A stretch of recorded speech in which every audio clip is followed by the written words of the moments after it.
Em nome do Pai, do Filho, do Espírito Santo. Amém. Gálatas, capítulo 2. 14 anos mais tarde, subi outra vez a Jerusalém com Barnabé, levando também Tiago comigo, e subi em consequência de uma revelação. Expus-lhes o evangelho que prego entre os pagãos, e isso particularmente aos que eram de maior consideração, a fim de não correr ou de não ter corrido em vão. Entretanto, nem sequer meu companheiro Tito, embora gentil, foi obrigado a circuncidar-se, mas por causa dos falsos irmãos intrusos que furtivamente se introduziram entre nós para espionar a liberdade de que gozamos em Cristo Jesus, a fim de nos escravizar. Fomos, por esta vez, condescendentes para que o Evangelho permanecesse em sua integridade. Quanto aos que eram da autoridade, o que antes tenha sido não me importa, pois Deus não se deixa levar por consideração de pessoas. Esta autoridade, digo, nada me impuseram. Ao contrário, viram que a evangelização dos incircuncisos me era confiada, como a dos circuncisos a Pedro, porque aquele cuja ação fez de Pedro apóstolo dos circuncisos, fez também de mim e dos pagãos. Tiago, Cefas e João, que são considerados as colunas, reconhecendo a graça que me foi dada, deram as mãos a mim e a Barnabé, em sinal de pleno acordo. Iríamos aos pagãos e eles aos incircuncidados. Recomendaram-nos apenas que nós lembrássemos dos pobres, e que era precisamente a minha intenção.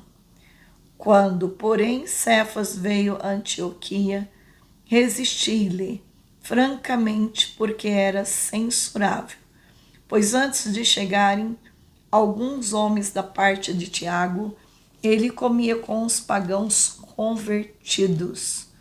Mas quando aqueles vieram, retraiu-se e separou-se destes, temendo os circuncidados. Os demais judeus convertidos seguiram-lhe a atitude equívoca, de maneira que mesmo Barnabé foi levado por eles a essa dissimulação. Quando vi que o seu procedimento não era segundo a verdade do Evangelho, disse a Cefas, em presença de todos: se tu, que és judeu, vives como os gentios e não como os judeus, em que direito obrigas os pagãos convertidos a viver como os judeus? Nós, judeus, de nascença, e não pecadores dentre os pagãos. Sabemos, contudo, que ninguém se justifica pela prática da lei, mas somente pela fé em Jesus Cristo. Também nós cremos em Jesus Cristo e tiramos assim a nossa justificação da fé em Cristo, e não pela prática da lei, pois pela prática da lei nenhum homem será justificado. Pois se nós que aspiramos à justificação em Cristo, retornamos todavia ao pecado, seria porventura Cristo ministro do pecado? Por certo que não. Se torno a edificar o que destruiu, confesso-me transgressor. Na realidade, pela fé eu morri para a lei, a fim de viver para Deus. Estou pregado à cruz de Cristo. Eu vivo, mas já não sou eu. É Cristo que vive em mim. A minha vida presente na carne eu a vivo na fé no Filho de Deus que me amou e entregou-se por mim. Não menosprezo a graça de Deus, mas em verdade, se a justiça se obtém pela lei, Cristo morreu em vão. Palavra do Senhor. Graças a Deus. Esta palavra, quando ele diz aqui, Paulo diz de forma tão bonita, né?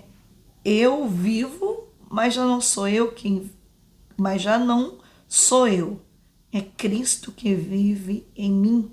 A minha vida presente na carne, eu a vivo na fé no Filho de Deus que me amou e se entregou por mim.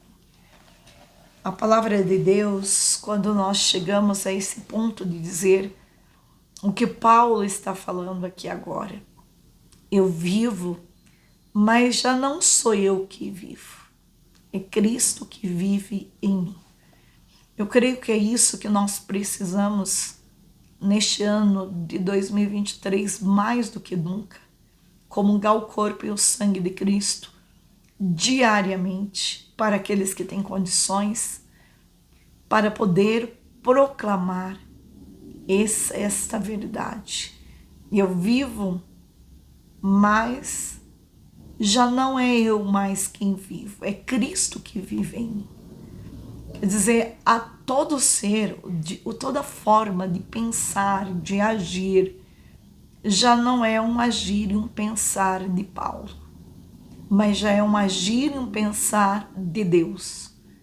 Eu fico pensando, rezando muito nesse tempo das minhas férias que eu aproveito para rezar, para escutar Deus.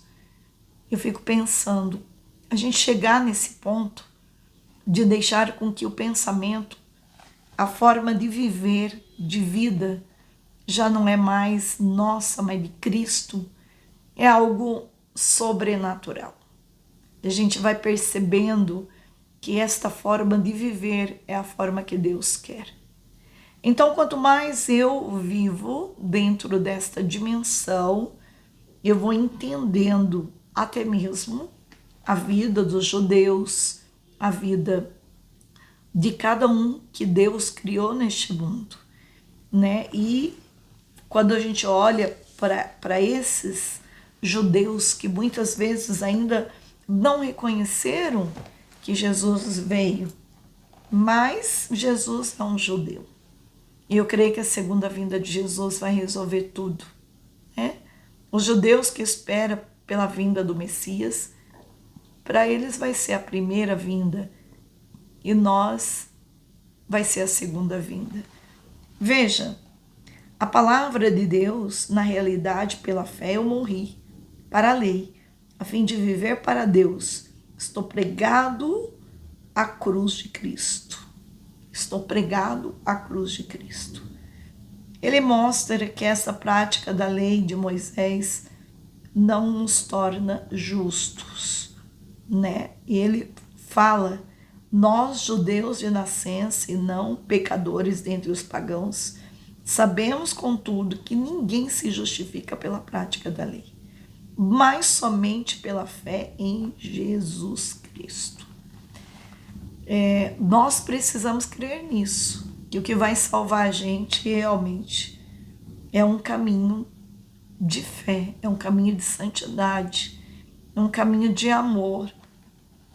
E os judeus também colocavam as leis, tudo em prática, do jejum, de tantas coisas.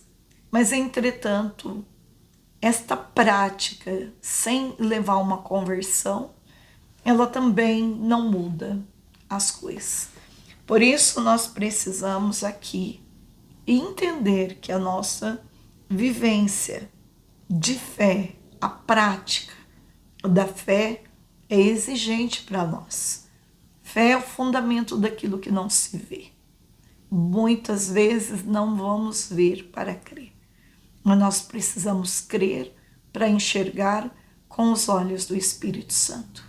E assim a gente vai prosseguir a vida de uma forma profunda, sem desânimo, né? Nós não devemos nos acomodar, Não se pode acomodar o evangelho aos judaizantes, né? Quando, porém, Cefas veio a Antioquia, resisti-lhe francamente, porque era censurável. Pois antes de chegarem alguns homens da parte de Tiago, ele comia com os pagãos convertidos. Mas quando aqueles vieram, retraiu-se e separou-se deles, temendo os circuncidados. Veja, os demais judeus convertidos seguiram-lhe a atitude equívoca, de maneira que mesmo Barnabé foi levado por eles a essa dissimulação. Quando vi que seu procedimento não era segundo a verdade do evangelho, disse a Cefa em presença de todos: se tu, que és judeu, vive como os gentios e não come com os judeus, com que direito obrigais os pagãos convertidos a viver como judeus? É uma boa pergunta, um bom questionamento. Nós precisamos muito questionar algumas coisas que a gente faz na nossa vida. Que Deus Todo-Poderoso nos abençoe em nome do Pai, do Filho e do Espírito Santo. Amém.